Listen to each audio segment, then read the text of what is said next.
What's up, guys? Welcome to the breakdown of Plague Doctor in Darkest Dungeon 2.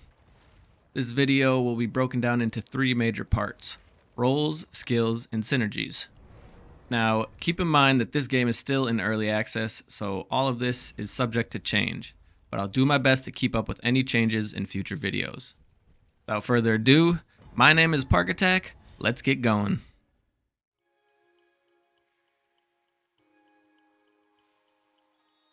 First and foremost, the Plague Doctor is a great healer. There's several other characters that can heal themselves, but Plague Doctor can heal anyone in the party. Of course, this isn't a unique characteristic, as the Occultist can also heal party members, but Plague Doctor has two separate healing options, whereas the Occultist only has one. On top of being a versatile healer, Plague Doctor can also dish out a fair amount of damage, mostly in the forms of Blight, Bleed, and Burn. Besides these two main roles, she also has a few other support skills, making her a pretty well-balanced character. You can build her primarily as a dot-heavy damage dealer, or you can build her as more of a pure support character. Her skills also have great range, allowing her to reach the back ranks just as well as the front. Her reliance on dots makes her a little less effective against low health enemies that could be quickly killed with flat damage, but generally more effective against enemies with a lot of health. Keeping her in the back ranks is not only the best way to keep her out of harm's way, but there's really no reason to move her up, as all of her skills are usable from at least rank 3. Now we got the basics out of the way, let's talk about skills.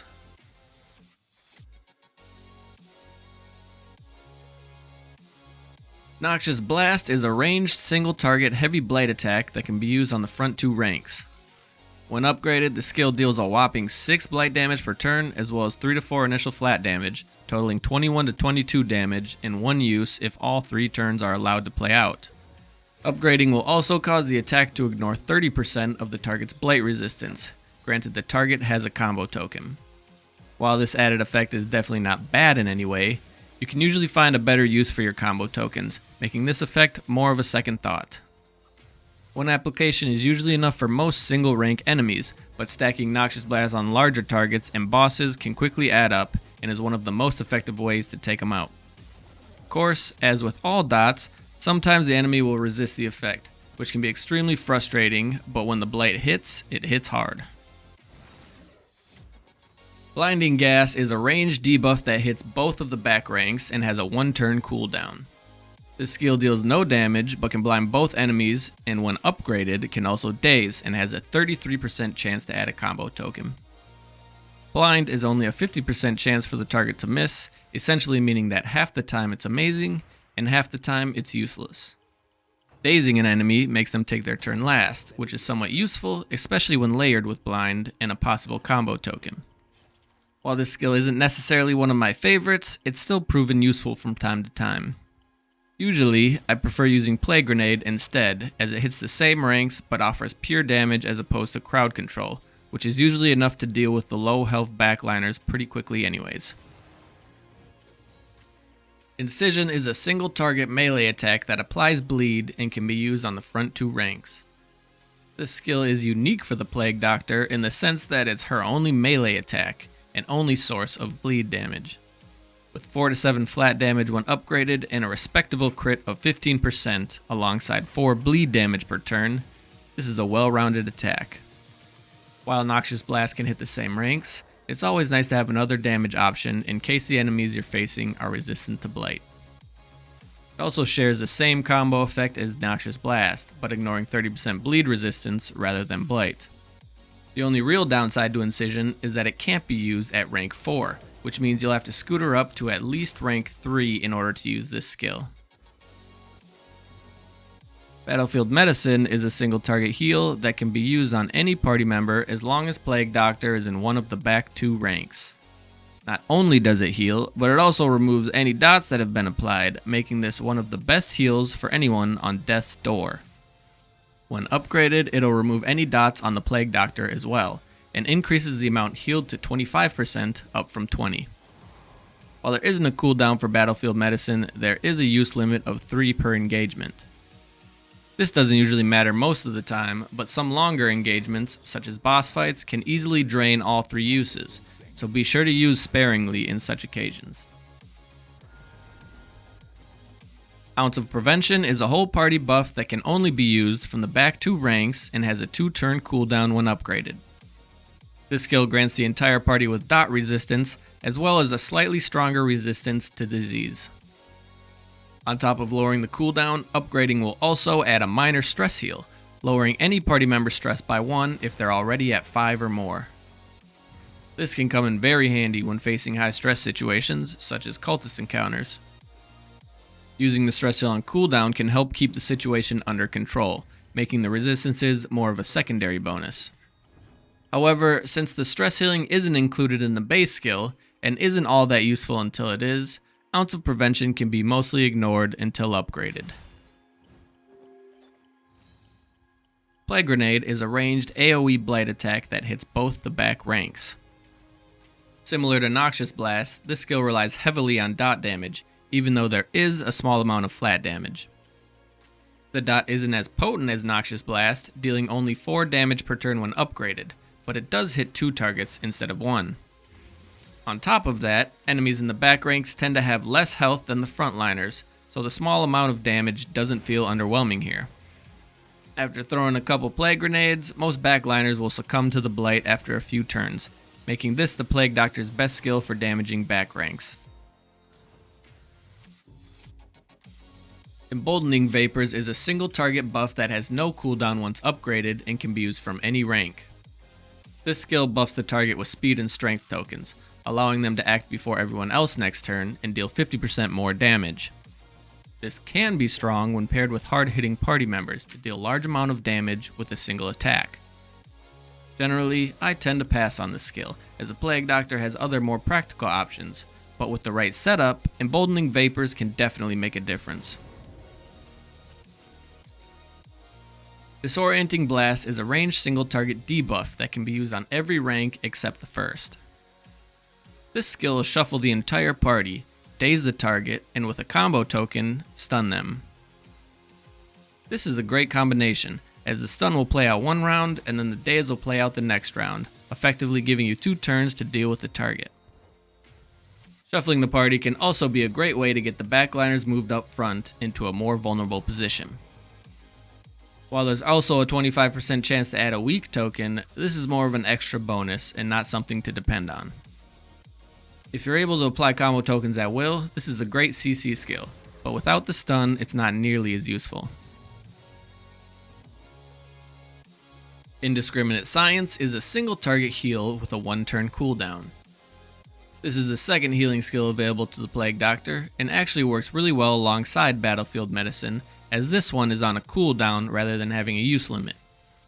In addition to healing a base 10%, this skill will also heal an additional 10% for every positive token on the target, removing them in the process.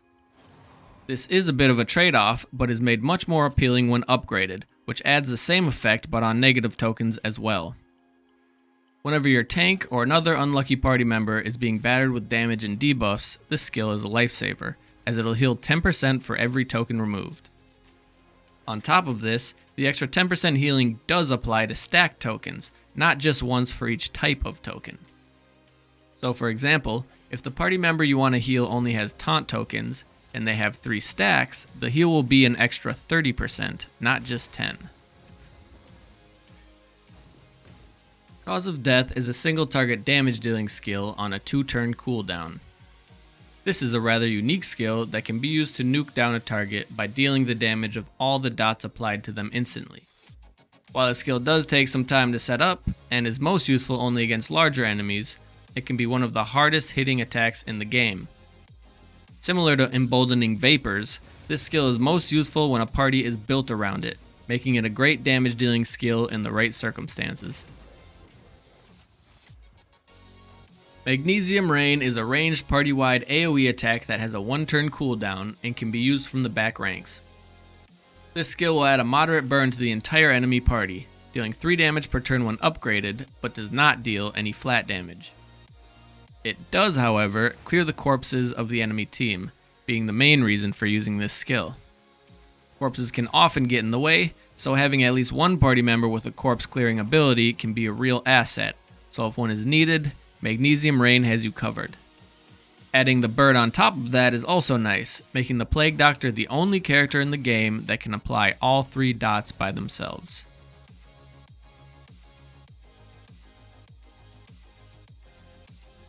Now that we know the general role of the Plague Doctor and we've gone through all her skills, it's time to talk about what party members work best with her and what stats to prioritize. As far as the party goes, we already know Plague Doctor is a capable healer and can solo heal pretty well, especially if paired with either Leper or Hellion as a tank. This is because they both have strong self-healing and can survive pretty well on their own, taking some of the healing duties off Plague Doctor.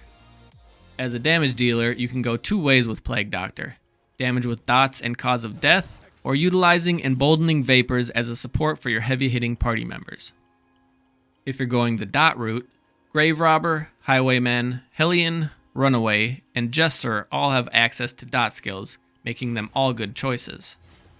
Also, the Occultist has Malediction, a skill that causes the enemy target to receive a random dot each time they take damage, causing them to stack up very quickly. If you want to go the flat damage route, Hellion, Leper, Grave Robber, and Occultist all have great single target, hard-hitting skills that can be amplified by emboldening vapors. Now, if you've got damage and healing covered, the last thing to consider is stress healing. While Ounce of Prevention is a solid party-wide stress healing skill, it's not going to be enough on its own. Having at least one other stress healer in the party is a must, but luckily, a few of them are already great candidates. Once again, Hellion and Jester make the list, as they each have good stress healing skills as well.